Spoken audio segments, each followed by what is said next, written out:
Hello children, welcome to today's Cultural and Creative Art class.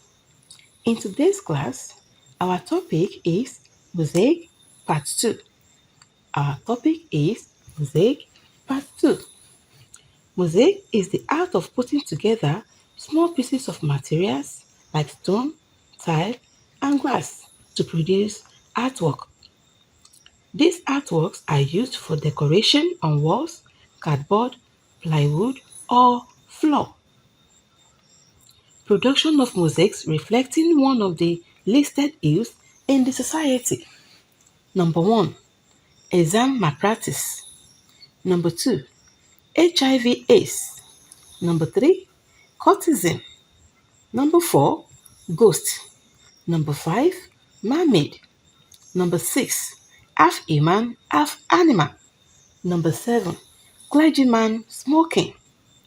So children, that is all for today. Hope you enjoyed the class.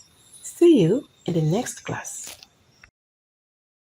Please subscribe to this channel, like, and turn on the notification button for more videos like this.